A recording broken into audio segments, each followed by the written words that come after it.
Bismillahirrahmanirrahim.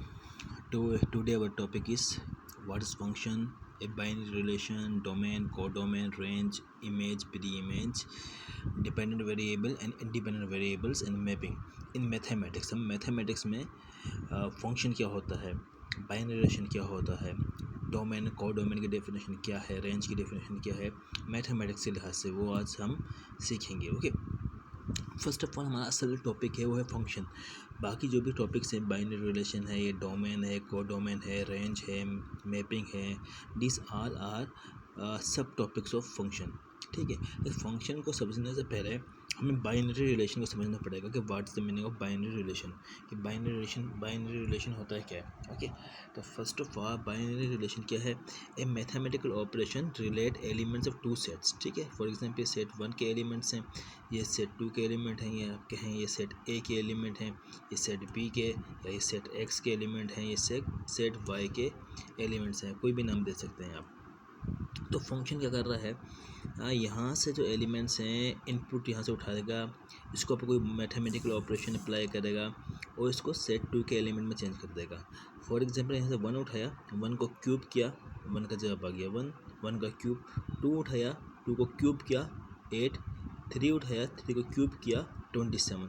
तो cube जो हम कर रहे हैं ना, क्यूब करना एक बाइनरी रिलेशन है जो सेट ए के एलिमेंट्स को सेट बी के एलिमेंट्स से रिलेट कर रहे हैं. अब ये हमने सेट्स जो लिखे हैं पिक्टोरियल फॉर्म में लिखे हैं, हम इस तरह भी लिख सकते हैं कि set A is equal to 1 2 3 and set B is equal to 1 8 and 27, 1 8 27. Okay, लेकिन इसी चीज़ को हमने ना यहाँ पे क्या किया, पिक्टोरियल फॉर्म में लिखा. खैर तो हमारा बाइनरी रिलेशन क्या होता है? एक ऐसा रिलेशन जो दो सेट्स के एलिमेंट्स को आपस में एक दूसरे से रिलेट करता है किसी भी तरीके से. जिस तरह यहाँ पे क्यूब करके क्या हमने स्क्वायर भी हो सकता है, स्क्वायर रूट भी हो सकता है, मल्टीप्लाई भी हो सकता है. फॉर एग्जांपल हम मल्टीप्लाई करते हैं और ऐसे करते हैं, हर एक एलिमेंट यहाँ से उठाएंगे, उसे मल्टीप्लाई बाय 2 करें. 1 को 2 से मल्टीप्लाई करेंगे 2, 2 को 2 से मल्टीप्लाई करेंगे 4, 3 को 2 से करेंगे 6. ये भी एक बाइनरी रिलेशन बन जाएगा. डिवीजन में भी होता है, प्लस का भी होता है, माइनस का भी होता है. तो बाइनरी रिलेशन मुख्तलिफ़ टाइप के हो सकते हैं, लेकिन इसमें ख़ास बात क्या होती है, ये दो मुख्तलिफ़ सेट्स के एलिमेंट को एक दूसरे से रिलेट करता है. अब आते हैं हम फंक्शन की तरफ कि फ़ंक्शन क्या होता है. Function is a special type of binary relation. ठीक है, क्या है? स्पेशल टाइप है बाइनरी रिलेशन की. ठीक है, किस चीज़ की? बाइनरी रिलेशन की. बाइनरी रिलेशन को तो हमने समझा. ठीक है, बाइनरी रिलेशन को तो हम समझ चुके हैं कि बाइनरी रिलेशन होता क्या है. Second thing, special type means हर एक बाइनरी रिलेशन जो है वो फंक्शन नहीं होता. फंक्शन में, बाइनरी रिलेशन में कोई ख़ास कंडीशंस होती हैं जिन्हें वो फॉलो करता है, तब वो फंक्शन कहलाता है.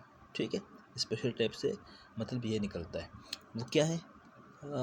Is a special type of binary relation which relate two sets. ठीक है, first set called as domain set, second set called as codomain set और रेंज सेट. अच्छा, तो क्या कह रहा है, फंक्शन एक ख़ास किस्म का बाइनरी रिलेशन है जो टू सेट्स को आपस में रिलेट करता है, सेट ए को सेट बी से या सेट एक्स को सेट वाई से.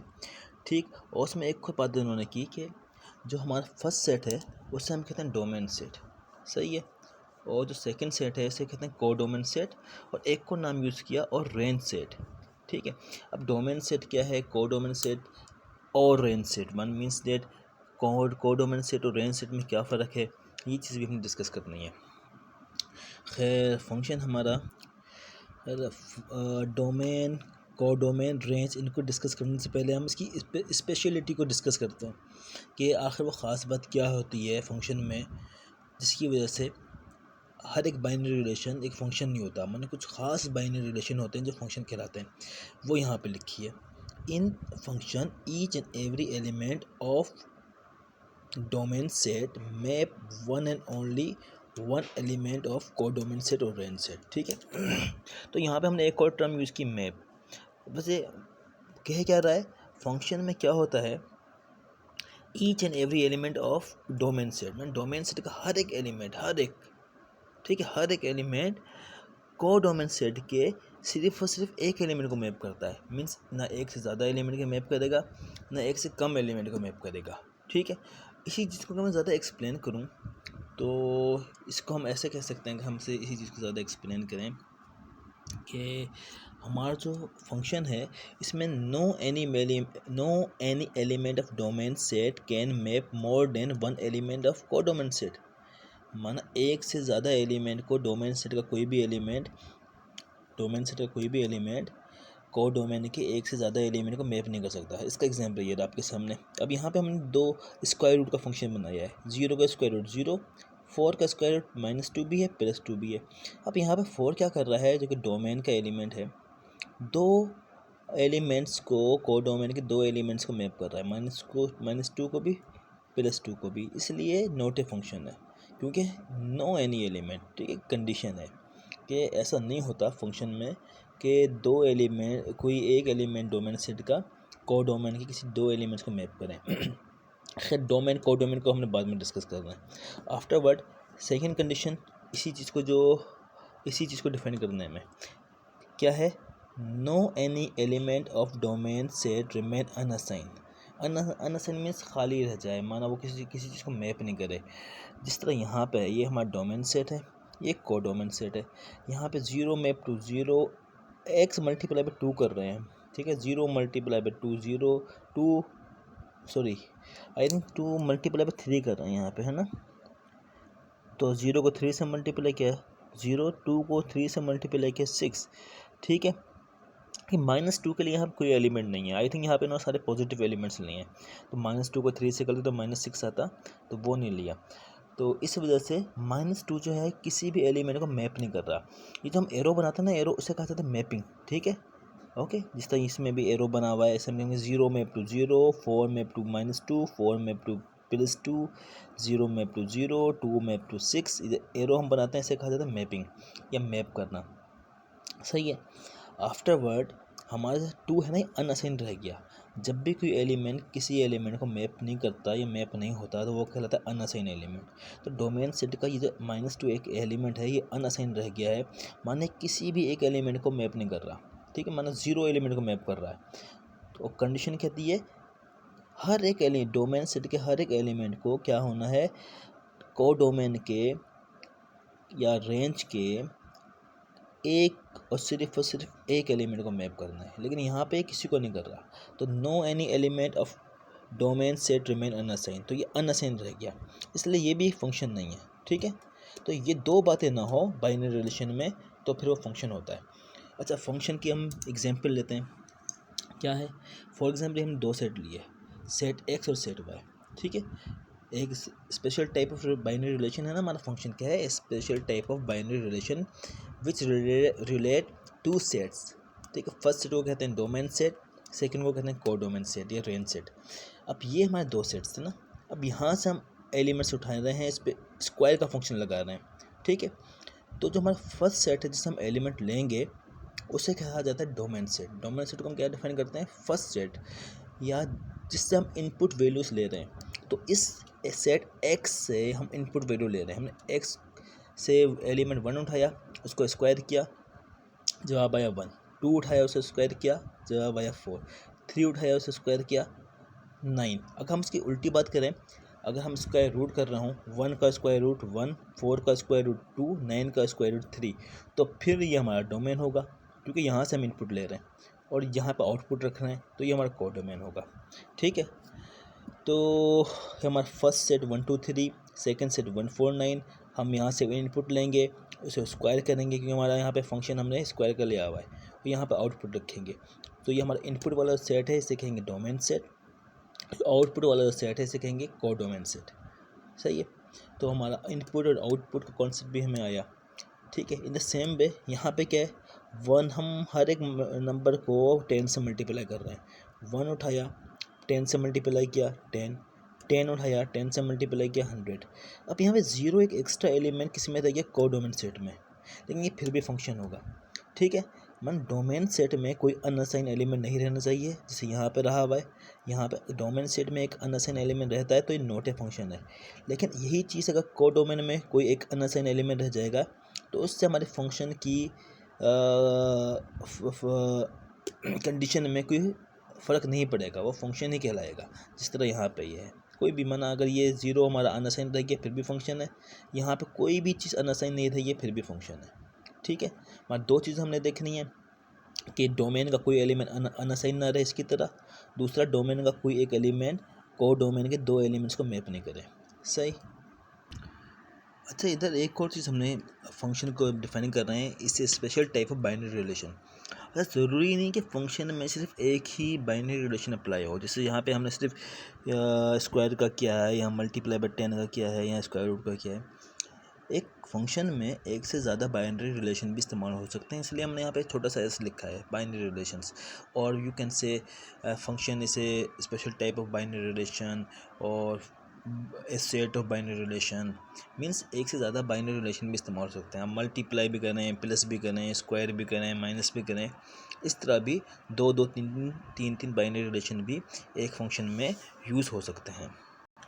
अच्छा, अब हम डोमेन सेट को डोमेन को रेंज को थोड़ा सा और एक्सप्लेन करते हैं। डोमेन सेट, इसके लिए आप ये भी कह सकते हैं डोमेन सेट को, domain set set of independent values. ठीक है, और इंडिपेंडेंट वैल्यूज से जो हमारा वेरिएबल होगा उसे कहा जाएगा इंडिपेंडेंट वेरिएबल।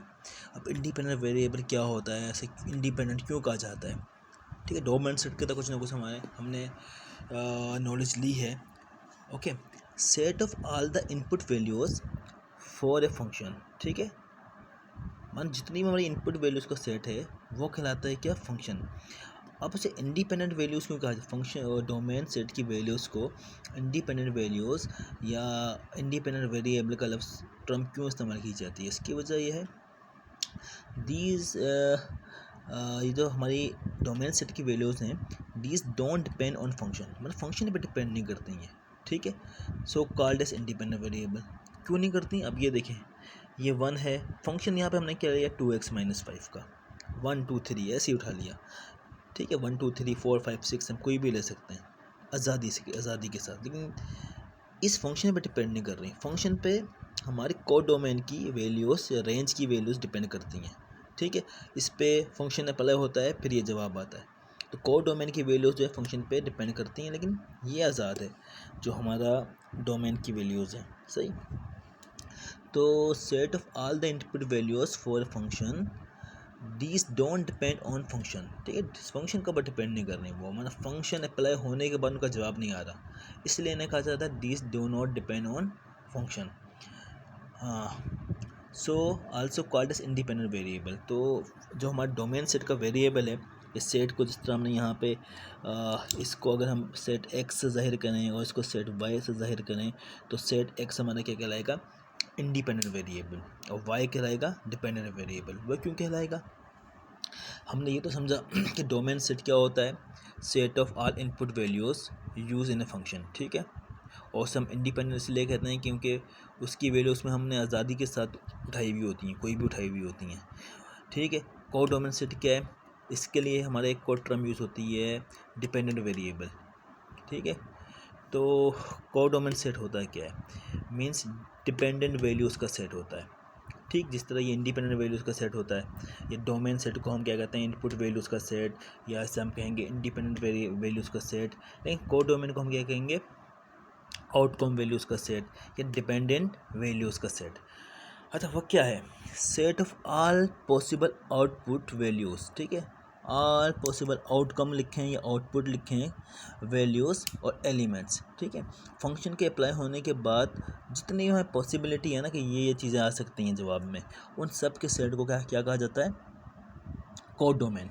ठीक है, अब वो बड़ा सब के सब आप उसमें एलिमेंट्स लिखें या कम लिखें, ठीक है, लेकिन उसे क्या कहा जाएगा? Code domain. They depend on function, वो ये फंक्शन पे डिपेंड करती हैं। किस तरह? जैसे यहाँ पे इसमें ये था हमारा डोमेन सेट। ठीक है, 1 2 3, इसमें तो हम थे आज़ाद वैल्यूज़ लेने में, लेकिन जो ये इनको हम अपनी मर्ज़ी से नहीं लेंगे। जब तक इस पर फंक्शन अप्लाई नहीं होगा तब तक हम इसका जवाब नहीं लिखेंगे। हमने 1 उठाया, फंक्शन था 2x - 5, माना जो भी x mean x means element of domain set, जो भी डोमेन सेट का एलिमेंट है उसे टू से मल्टीप्लाई करो, फिर उसमें से 5 माइनस कर दो।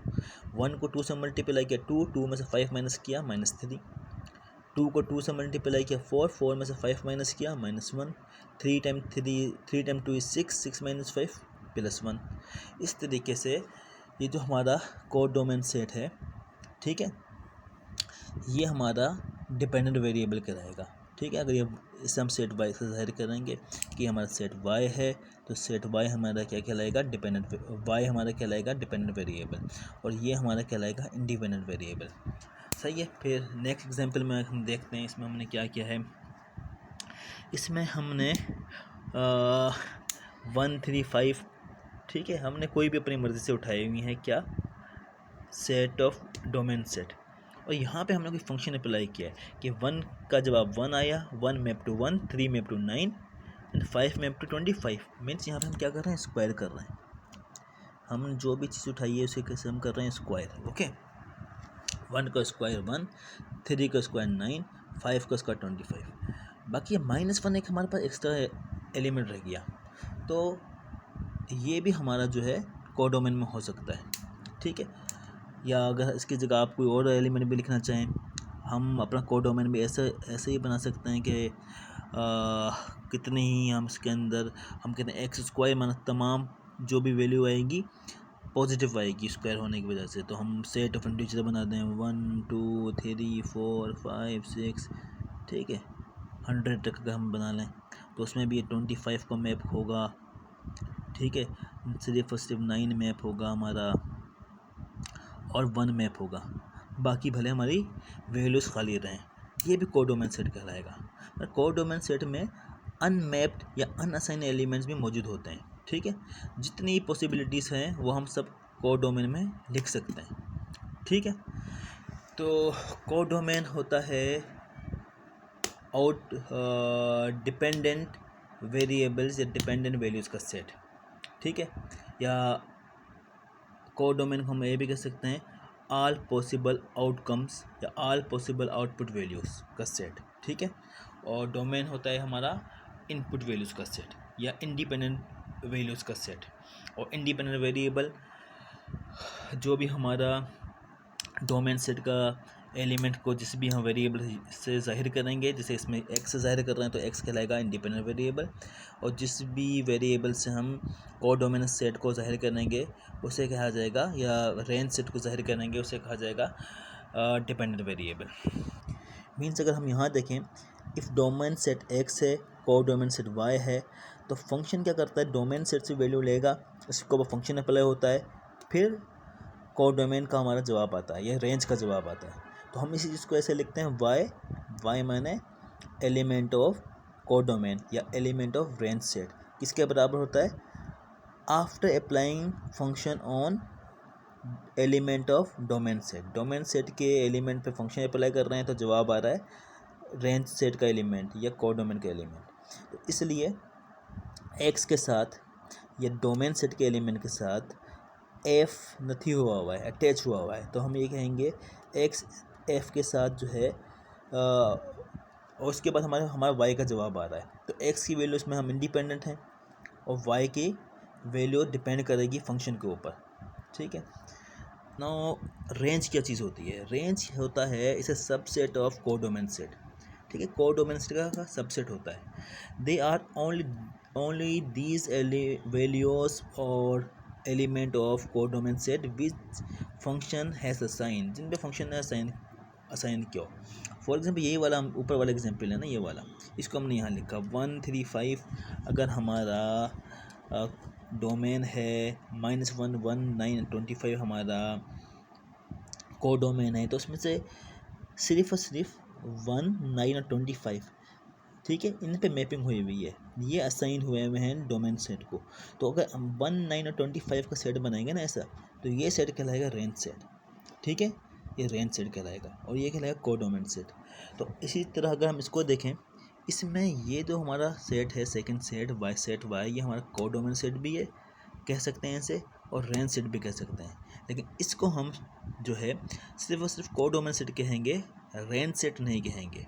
ठीक है, क्योंकि इसके हर एक एलिमेंट असाइन नहीं हुआ हुआ इस वजह से, ठीक है, लेकिन फंक्शन होगा ये भी। इसके हाँ, इसके बाद एक last thing, image and pre image, ठीक है, इमेज एंड प्री इमेज। अच्छा, इमेज और प्री इमेज डोमेन और रेंज के साथ होता है, डोमेन और रेंज के साथ, ठीक है। अगर हम फॉर एग्जांपल यहाँ पर ले रहे हैं, इसको देख रहे हैं, इसमें रेंज भी है और सेट टू जो है रेंज भी है, रेंज सेट भी है और कोडोमेन सेट भी है।